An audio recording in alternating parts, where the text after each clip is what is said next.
I'm going to go over some of the options that WooCommerce has. The first thing is that you want to come over to the WordPress dashboard. You do that by signing into this link right here. And in this case, I'm being redirected, but you'll be confronted with the login options. So once you're here, you gotta go over to WooCommerce. That'll be fairly down in the options panel, and you want to go to settings. Right here is where you have all the settings for the shop. So here's where you can set everything up for it. So say for example you want to add another country, you can just select a specific country and add it here. Also you can have a site-wide store notice text in case you want that. That's an API for later purposes in case you want to sync this plugin to other plugins or to another system that has API. You'll be able to do that. Currency options, if you want to use the dollar, if you want to use any other currency that shows up here in this menu. Currency position, the way you want the currency to be read. And well, pretty much you can set up the 1000 operator and all these settings here, as well as colors. You can change colors here for to match the design. I'm gonna go ahead and do that in a bit, but pretty much it'll match the design. You can change this if you want. And also here are the scripts. This light box, it's the one that pops up when you have a product and you have different images. What this will do is that it'll show it in a nice way, so it's better for the users like this. So it adds this script and it adds the country select boxes as well. So those are your basic settings or general options. Now you come here to products, and in products you can set the page where you want the products to be at. So right now, if you go to the same address but you add all products, it should take us to exactly where the products are. So I'm just gonna check on that.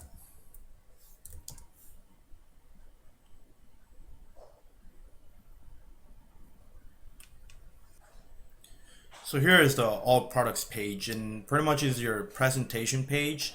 This is where all the products will be at. Think that, yeah, right now we only have one product, so that's why it's showing like this. We can add more products and they'll show to the right. I think it's 4 columns that we see here. So I'll just add some samples so you can see it. If you go to the base package, and you gotta be signed on as an administrator, you go to this is a product and it sells for $5. Well, that's a sample. You can actually share it. You see the description here, reviews. All right, so you got everything there. Here's the image supposed to be here. There is no image now, but I will add one so you can see it. And this is your single product view. And when you go to edit product,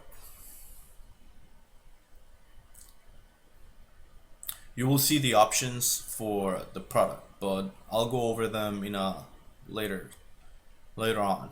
But just have this in mind. We're gonna continue with this afterwards. So let's go back to the settings, the general settings option. So we have the all products page, and it's working. Shop page display. So how you want the page to display, if you want it to display all products or subcategories or show both, you can do that. Also in the default category display page, how you want it to show, you want it to show products or subcategories. So you have the power to do that in case you want to subcategorize your products. Also the sorting, how you want the products to be sorted, if it's by custom ordering plus name, popular, by sales, average rating, most recent, price. Also, the user will be able to change this when he's there, but this is the default option. Let me just take you back. If you view product and go back to the shop page, it should be all products.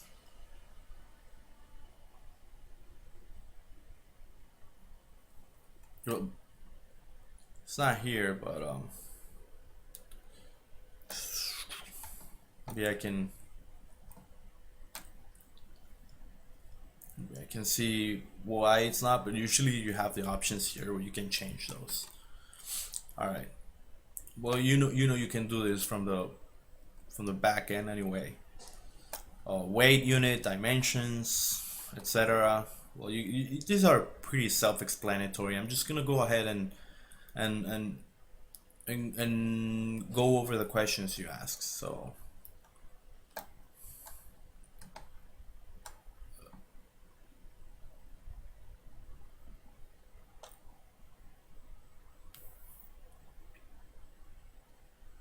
terms and conditions. All right, so you gotta have them somewhere. Usually on the settings. So if we go back and see here, we're on products. For the terms and conditions, you gotta go to checkout. So we're gonna go to checkout, and pretty much what's gonna give us here, it's gonna give us an option to set a page. So you have the cart page is cart, checkout page is checkout, terms and conditions is terms and conditions. So now what we're gonna do is go back to pages. So your terms and conditions is just a page, like you creating a page. So the information will be there, and it'll get the terms and conditions from the description of this page. And well, let me just search for it. Terms.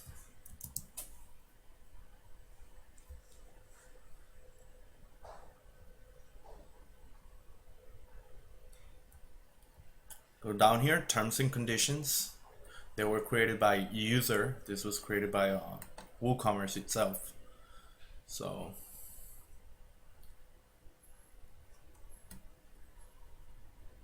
right here you can just add the text you want. I'm just gonna go ahead and add some custom text for it, some lorem ipsum.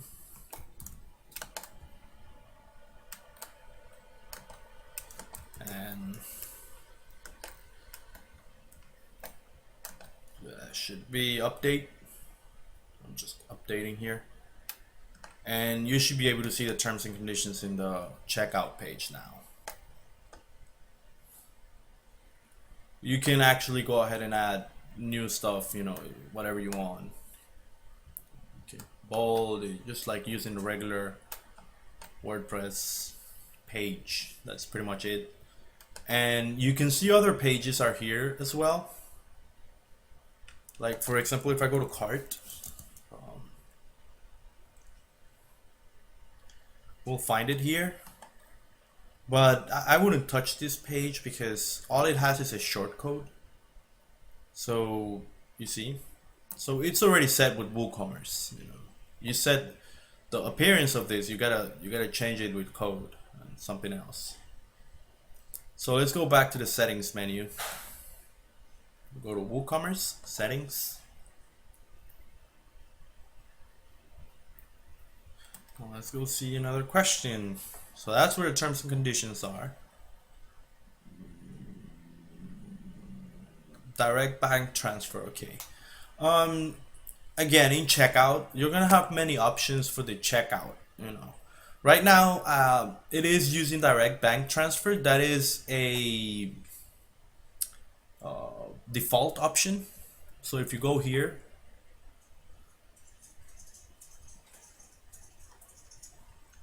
enable bank transfer, you can just disable it and you'll save changes. Remember that everything you change, you gotta save changes as well. So all you do is you go to checkout, you have checkout options, which is the default page, then go to this option here to either enable it or disable it.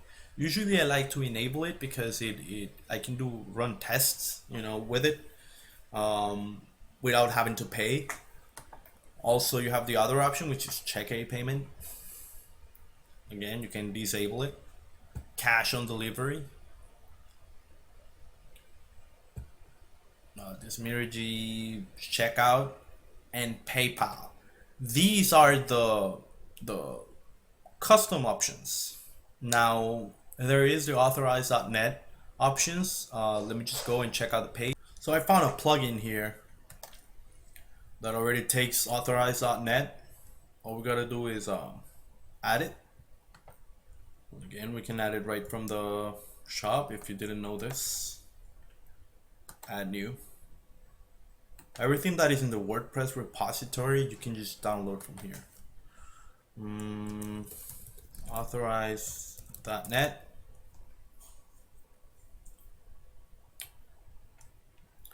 Payment gateway. Usually I like to see the rating.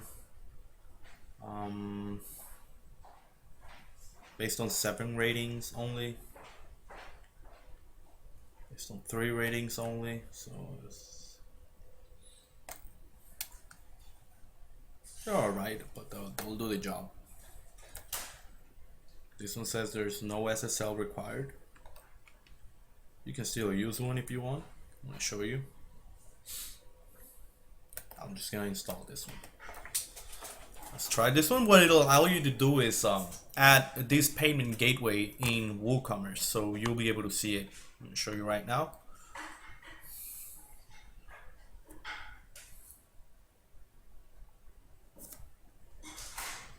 So if I go back to Woocommerce settings,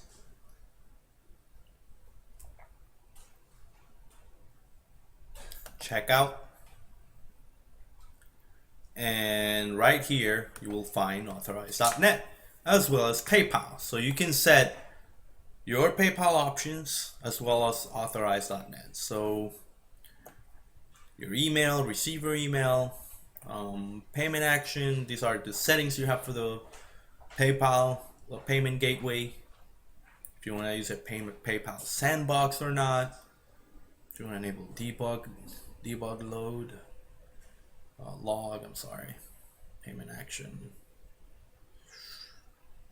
SSL, I believe, not here, alright. Authorize.net.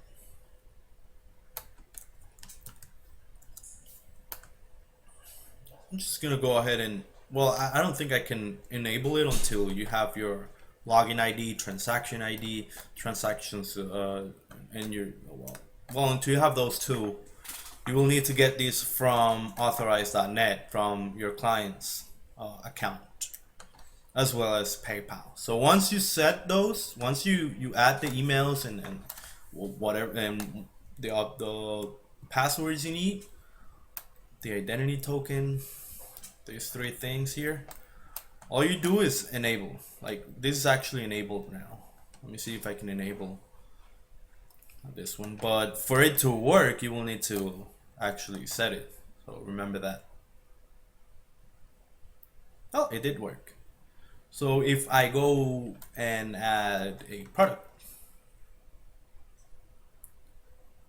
let me just go back, and this is what I mean where you want the products page, because right now there is like no way for me to know where the products are. It's like, I know there's a menu here, but I just can't find it. I know that it's here because I'm the developer, but yes, for your clients you need to tell me that.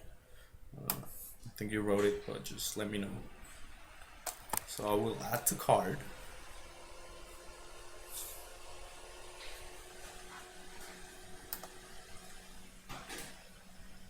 And that's in my card, so that should be, see, there is no card page.